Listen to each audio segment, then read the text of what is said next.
We're going to talk about a couple of parts to the game. In particular, I want to focus on those wrists.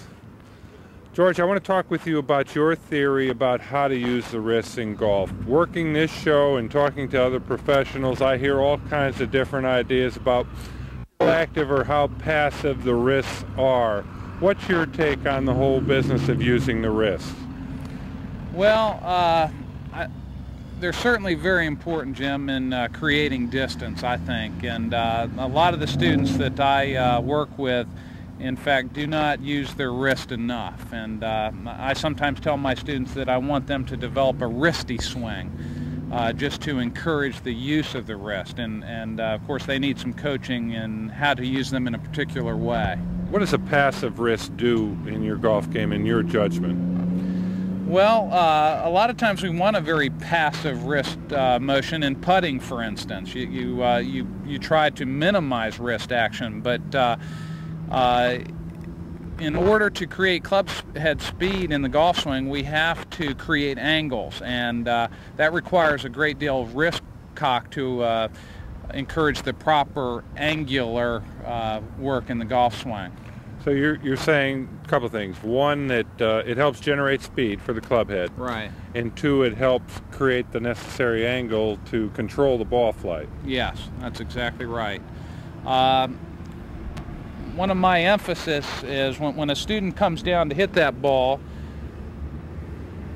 when their hands are over top of the ball approaching impact, there's still about a 90-degree angle here between the shaft and the left arm. And it's during that point where the club head is catching up, and then shortly after impact, the left arm and the shaft are actually in a straight line. In other words, that angle no longer exists. Yeah. And also during the course of that, the left arm is turning over like this. And there's a great deal of misconception about that. I find that some of my students have the impression that the club face should continue to look at the target after impact. And in fact, if this arm is turning over properly like this, you'll notice that the club face no longer is looking in the direction of the target. It's beginning to look back to the left. So that's a good misconception, I think, to clear up. Well, that's a 90-degree shift. It has shifted actually 90 degrees on its plane. That's exactly right. At the moment of impact, of course, you'd like that club face to be looking directly at the target. But during the course of the swing, it actually, or excuse me, at the point just after impact, it begins to what I call close or look back to the left.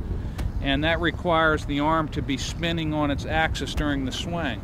Some people think that that is an unconscious maneuver.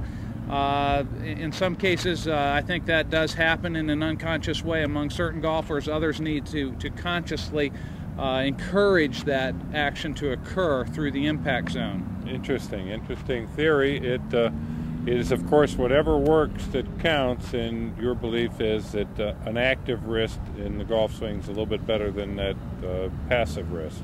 That's right, that's right. And again, I think that some people, for some reason, are just blessed with an instinct to turn those forearms over in that fashion, and others need to consciously think about it. I think we can all get to the point where it's really happening on an unconscious level, which of course contributes to an ideal golf swing.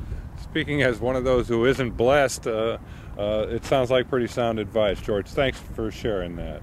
Thank you.